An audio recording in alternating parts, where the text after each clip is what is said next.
Hello everyone, welcome back to my channel. If you are new here, my name's Brittany. Thank you so much for clicking on today's video, and if you're returning, thank you so much for coming back. Today I'll be sharing some underrated books that I will always recommend. I believe most of these, if not all of them, are indie authors, or they might have been recently acquired, but they started off indie, and I'm obsessed with all of them. I'll always recommend them. I've probably talked about them multiple times already on this channel, so you're probably going to be familiar with most of these already, but I did want to compile a list and do a whole video on some of my favorite ones, so that's what today will be. Some of them are starting to gain more traction, but I feel like they're still kind of lesser known to the general population of the book world. I just think that they deserve so much more love. All of these are so good, and I enjoyed them so much. I would read them multiple times, and I will always recommend them. Let's get into it. The first one we do have is Goldsin by Addt'l Knight. This is a dark romance. It kind of gives off mafia vibes. There's secret societies. The female main character is such a baddie, and the main male character is super unhinged. So this features ex-boyfriend's brother, female rage, and some serious revenge. This follows Aurelia, who is out for blood. She's taking down every member of this secret society who is responsible for what happened to her mom. She's ruthless. She does not hesitate to go after what she wants, and I loved every single second of it. And then we also have Julian, who is the ex-boyfriend's brother, and he's kind of just there for her, along for the ride, but he's kind of crazy as well. The second book just dropped. I did read the arc of it, and I literally had my jaw on the floor the entire time. I love the direction that the series is going, and I highly recommend this, but seriously do check triggers, especially for the second book. It does deal with some heavier topics, but I will always recommend this one. Next, we have The Divine Shallows by Alexandra M. Tran, and I'm obsessed with this cover. I think it is the most beautiful cover ever, that I have on my shelf. Every time I look at it, it just brings me such joy because of how pretty it is. This is an epic high fantasy with unique world building. Think Seven Kingdoms, Moon Goddess, dragons, divine trials. So this starts off with Illyria, who is the only member of the royal family who has not received a blessing from the Moon Goddess. And this pretty much kind of makes her shunned from her family and everything. Well, now she's older and she partakes in these divine trials. But most of the story is told from her sister Elowyn's POV. So I think that's a very unique take on this, because you're kind of following what's going on, but from her sister's POV. And I'm really excited to see where this story goes. I believe this is going to be a 7-book series. So if you're going to read this one, you better lock in for a wild ride. But I loved it. I love the world that she created, and I'm very excited to continue this. Up next, we do have House of Blight by Maxim M. Martineau. Again, gorgeous cover. So this follows Adira, and she's a threadmender, which is someone who can heal, but it takes off of her own life. It's a forbidden power in this town that she lives in. But there's a sickness kind of rampant going around town called Blight, and it is incurable.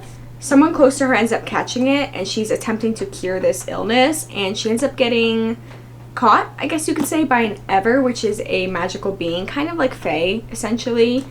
And they end up striking a bargain to kind of host her at his estate, and then she has to try to find a cure for Blight. There's high stakes, danger lurking in every corner, secrets. It is so good. I think it was very unique for a romantasy, and I loved it. Up next, we do have Jurassic Island by Victor Zarkov. I know this is kind of a switch up and a little random, but hear me out. Think of Jurassic Park, but gorier, more deadly, and no theme park. This book is about an island that mysteriously vanished in, I want to say, the 40s. It was decades ago. Well, now we fast forward, it finally reappeared, and this is where our story kind of begins. We have our main character, his name's Colt, and he's invited out to this island with a team of scientists and a billionaire who, they want to do research, they want to claim this island as their finding and everything, and he used to do tales of Bigfoot and all this other stuff, so they invited him along as well. But the second they get near this island, chaos completely erupts. Obviously, it is an island full of prehistoric creatures, dinosaurs.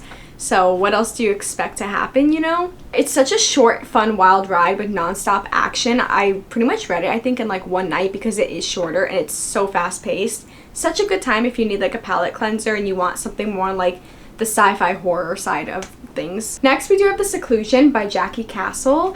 This one intimidated me. I was a little nervous going into this because the premise of this is that it is the year 2090 and America is walled off from the rest of the world. And I was like, ooh, that sounds a little But this totally surprised me. It's very thought-provoking, eerie, and it kind of gives that vibe of like, oh my god, could this actually happen in the future? It pretty much makes you question like how far things actually can go.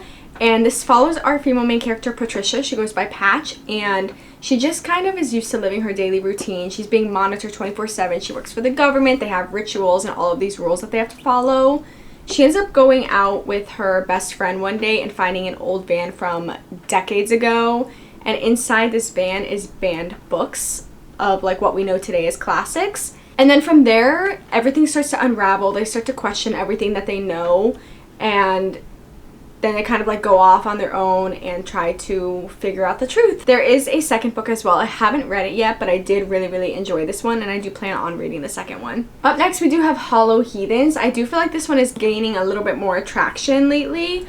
I'm absolutely obsessed with this one. I love the world that like is created within this book. This book is very like hauntingly beautiful. So this follows our female main character Fallon, who one day receives a random letter from her grandpa that she's been kind of talking back and forth with. He ends up inviting her to the town of Weeping Hollow to help him out.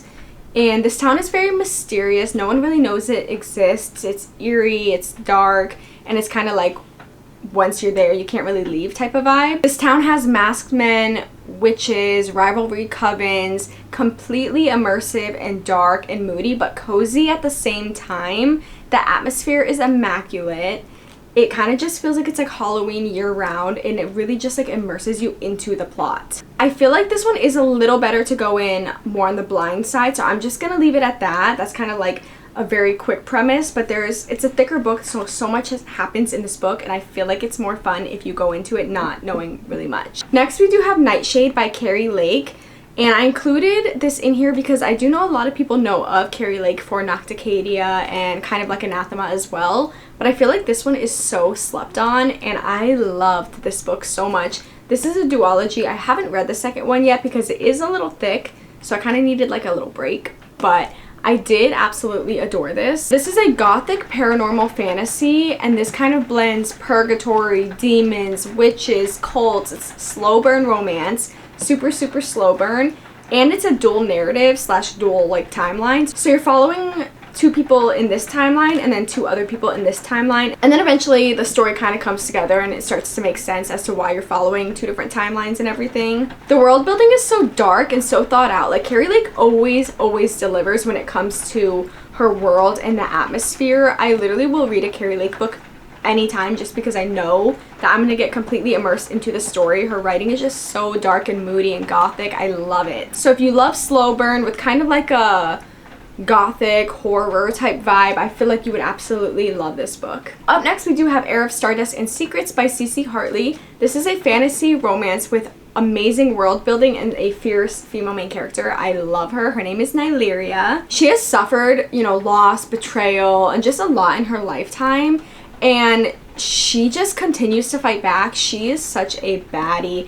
I love her banter. Like, she is fantastic. I truly love her as a female main character. There are so many twists in this book that keep you constantly guessing where it's going in the best possible way. This is another one that I do recommend going in a little more blind, but it will keep you completely engaged and immersed the entire time. And the last book recommendation that I do have for this video, I can definitely do more if you guys enjoy this. I do love to read and support indie authors as much as I can, but it is Us Dark Few by Alexis Patton. This is one that I read more recently. I am obsessed with this book. This is like peak 2010 dystopian vibes in the best possible way. This filled the void of like dystopian era that I didn't even know that I had. This follows Kalani, who has never seen Earth's surface. She lives in the underground city of Apollo until one day she is imprisoned and charged with treason for a crime that she didn't commit, and she is sentenced to life in prison. And this is where she meets Takeshi, who is the captain of her cell block. He's broody, closed off, and wants nothing to do with her until he does, of course. Secrets are revealed, and she kind of starts to question things and put things kind of together and realize that they're kind of being lied to. This is fast-paced, addictive, and just so fun. I pretty much read this in one day. I'm like 90% sure it was like one day, if not possibly 2 days, but I feel like I read this so fast. So that is my list for now. Definitely let me know if you guys want more of these videos, or if you have any recommendations for me based on what you think I like, and let me know if you add any of these to your TBR. So that is it for today. I hope you guys did enjoy this video, and I hope you got some good book recommendations, and I will see you guys next week. Don't forget to subscribe, give this video a giant thumbs up, and leave a comment down below. Bye!